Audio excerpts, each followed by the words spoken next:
To reach the outer limits of the universe that we know, it would take us 46 billion light years. And what's a light year? Well, light travels, scientists tell us, at the speed of 186,000 miles per second. A light year would be 186,000 miles multiplied by 60 gives you 1 minute. Multiplied again by 60 gives you 1 hour. Then by 24 and so on till we reach a year. And 1 year is not enough. 1 million years is not enough. 46 billion years traveling at that speed. Something which is totally impossible for us, because even traveling at that speed, we only live for 80, 90 years. The size of the universe is beyond our understanding. And yet we all believe that it is intelligible, that we can understand it. We can understand it on a micro level and on a macro level. And that it gives rise to so many sciences. And the sciences study the universe that they see to understand it. And the human mind will never give up until it knows the truth. It will search and search till it understands. And this is science, the study of the universe which we can see. It's the study of that which is observable. Human beings ask other questions. For instance, who is the architect of this incredible universe in which we live? Can we know this designer of the universe? These questions are not scientific questions, they are philosophical questions.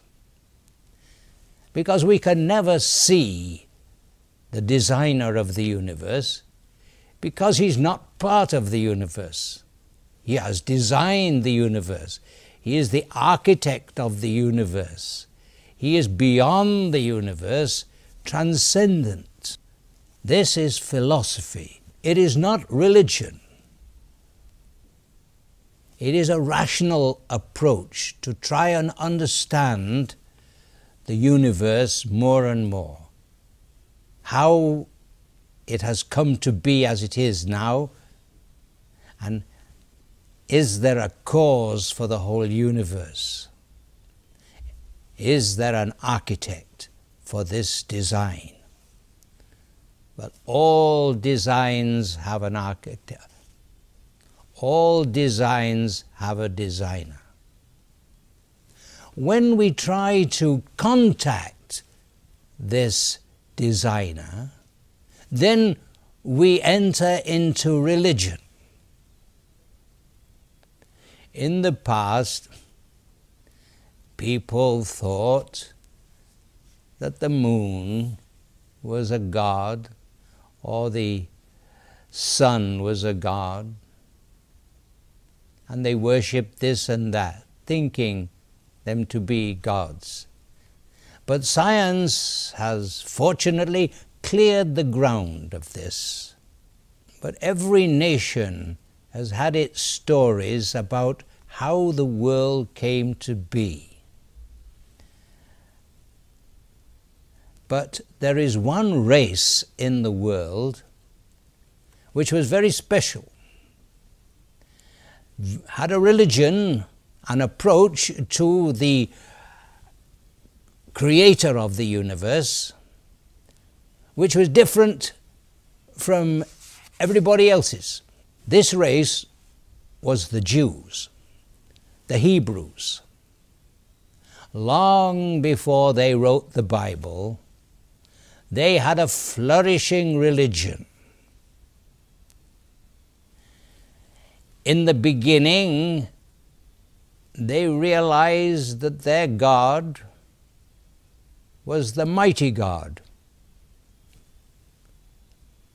Other nations had gods, but the Jews considered their God to be the mighty God. And slowly they came to understand that their God was the only God, that He was the one and only creator of the universe.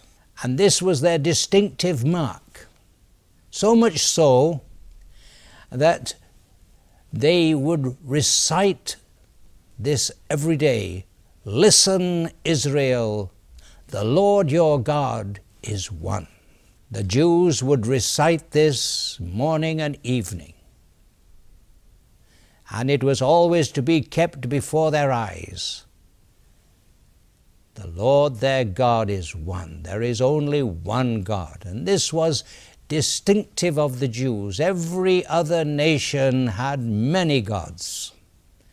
Every other nation had a multiplicity of gods. And they would fight with one another, and they had stories about how the creation came about through the interaction of gods with one another. But the Jews, they discovered that God was one, and He alone was the Creator, and that He was the one who created an orderly and intelligible world that was not chaotic, and that He was the one who did it by the power of His word. The Israelites had the tradition that their nation sprang from one man.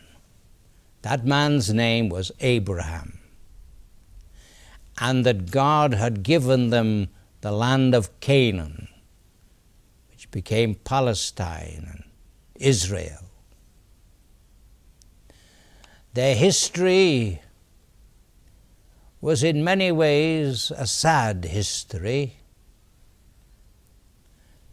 They had been slaves in Egypt, and then, according to their traditions, Moses brought them out of Egypt, crossed the Red Sea, and they wandered in the desert for 40 years before they made conquest of the Holy Land, the land that God had promised them, Canaan. And there they struggled to take possession of that land because the people who occupied it wouldn't let them come. And over the centuries, they only had about 70 years of real peace when they had their own kingdom. And that was in the time of David, King David, and his son, King Solomon. And it was in their time that they had the kingdom of Israel. The Jews looked back on that as the golden age, and they longed for the restoration of the kingdom of David. Let's take a break now.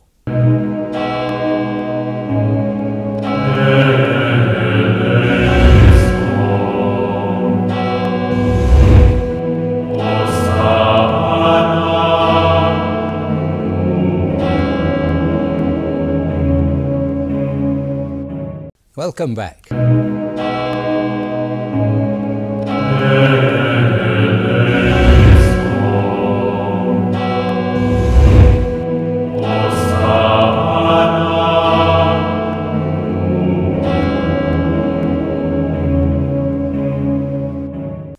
King David lived about 1,000 years BC. His son Solomon built a mighty temple in Jerusalem and made that the center of their religion. There they worshipped the one and only God of the universe, and they offered sacrifices day by day. But from that time onwards, their history went downhill. They had started with one man, Abraham. And Abraham had had a son Isaac, and then Jacob and his 12 sons. And they had become a mighty nation in Egypt. And then with a powerful hand, they had come out, and they had, in the course of time, conquered Canaan. And now they had established their kingdom with David and his son Solomon. But from that time on, the kings who came afterwards were inefficient.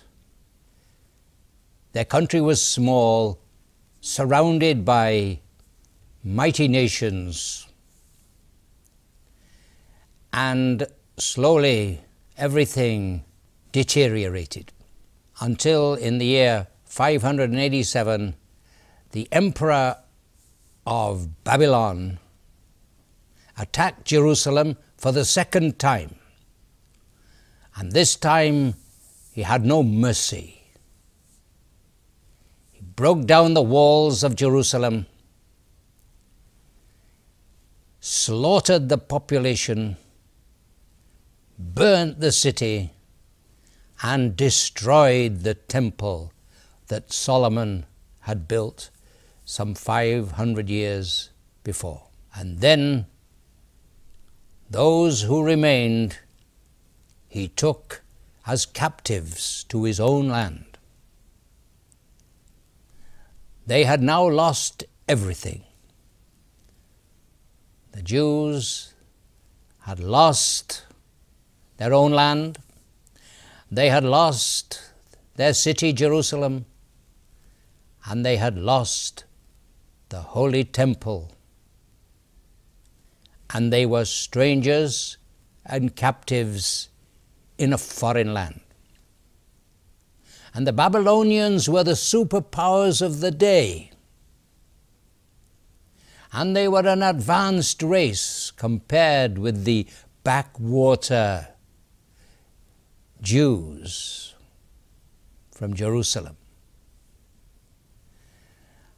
And the Jews that came into Babylon, they looked around and they saw the mighty buildings of the Babylonians and the learning of the Babylonians. It was there that science began. But they were distressed and disgusted when they saw the temples of the Babylonians.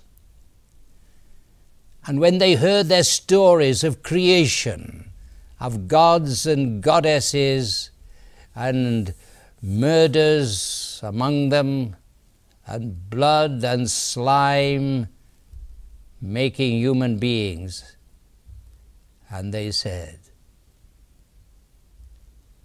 and they were appalled with what they saw of the Babylonian religion. And it was there that their children were being born and were growing up in this pagan land. And they were losing their faith in the one true God of Israel. They were beginning to think that the God of the Babylonians was greater than the God of Israel. And those who were concerned with preserving the traditions of their race, preserving the religion of their race, then put together the Bible.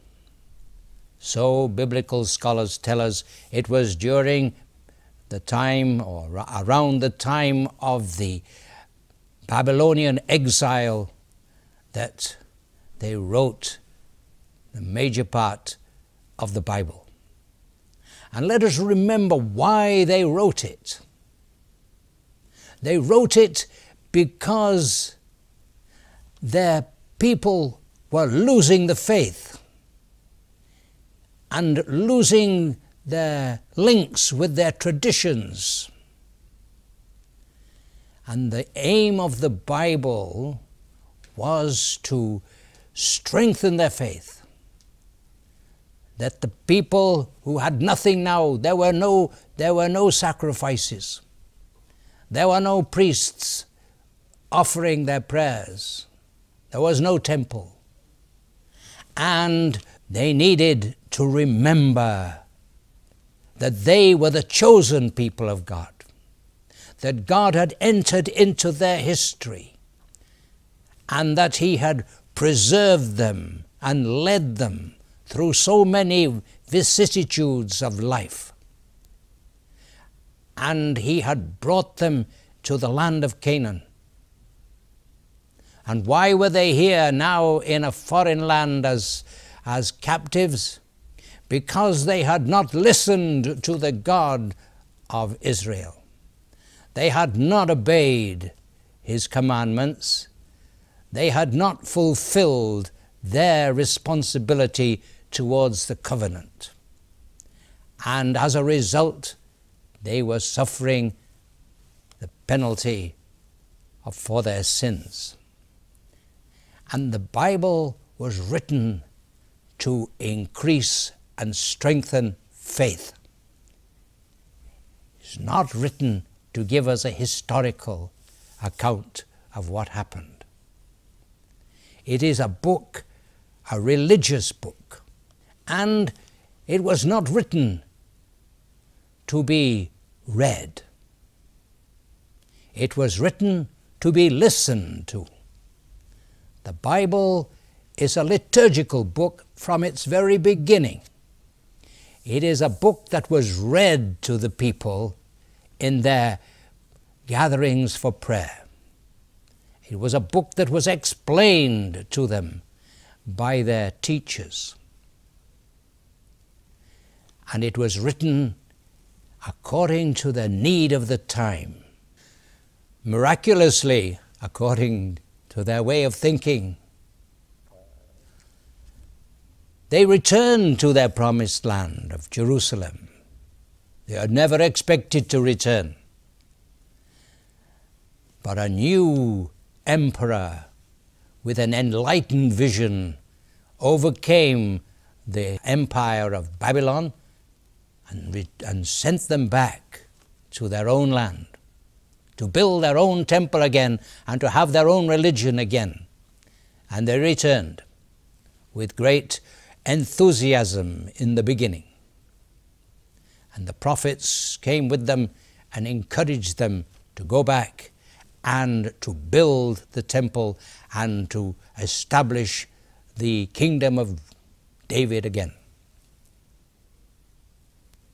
But it never really worked out like that. They were never free. In the beginning, they were under the Persians after they returned from Babylon at the around 538, the end of the 6th century before Christ, under the Persians. And when the Persian Empire fell, he came under the Greeks, and they were under the Greeks for a number of years. In the beginning, they were enlightened rulers, but then despots came and persecuted and killed so many of the Jews, and then they were under the Romans. There was no king of David's line on the throne. And the prophets told the people, reminded the people that we are the people of God, God's chosen ones. He will save us, and He will send us a Savior, a Redeemer, who will be a son of David, and He will restore the kingdom of David once again. And so they looked forward to the Messiah, and the Messiah came. And He is Jesus of Nazareth. And He came, but not in the way that people expected. God's thoughts are not our thoughts. His ways are not our ways. And He came in a way that no one expected. He came as a small baby born in a stable in Bethlehem. And He lived as a wandering preacher. And He died on a cross. But He rose again, and His kingdom will have no end.